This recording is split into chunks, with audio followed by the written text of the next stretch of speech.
Homicide 1910, the case of 24-year-old George Mitchell. George Mitchell was convicted of the attempted murder of a woman.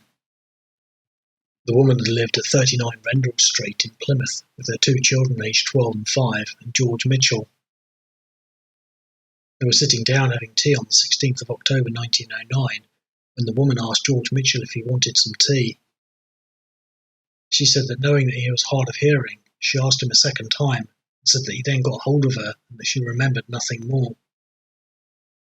The court heard that when George Mitchell had first come in, he had started to clean his boots, and that when the woman had asked him to have his tea, he had made no reply. It was said then that the woman said to him, "What trouble have you got?"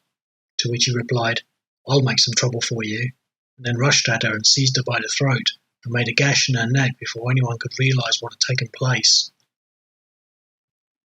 Another woman that was in the house at the time and worked at the same place that George Mitchell worked said that George Mitchell grabbed the woman by the throat and that he then had her on the floor with the razor in his hand. She said that she then saw blood and that she tried to get George Mitchell off of the woman and said that George Mitchell then got up and went away.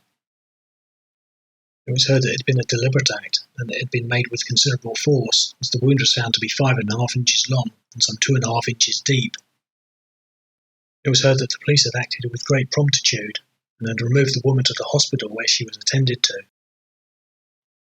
A search was then made for George Mitchell, and when he was eventually arrested, he said in reply to the charge, "That is right. Everything is right, sir." When he was in the police cells later on the 16th of October 1910, he said, "I should not have done this had it not been for the other woman. Last evening she came in and started talking in a low way. I told her to speak out so I could hear her. This evening she and the other party came in again and started talking in a low way. I then got up the pole and said I would have no more of this. I then went to my father's house in Stonehouse and got his razor. When I came back, the other party was still there.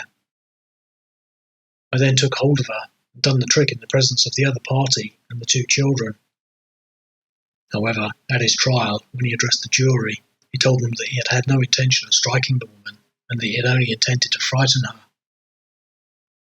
When the judge passed sentence, he said that there were no circumstances that would allow him to be lenient, noting that there was no provocation and that the act had been done with deliberation, and he sent him to 10 years penal servitude. Virtually all the houses and cottages along Rendell Street have since been demolished.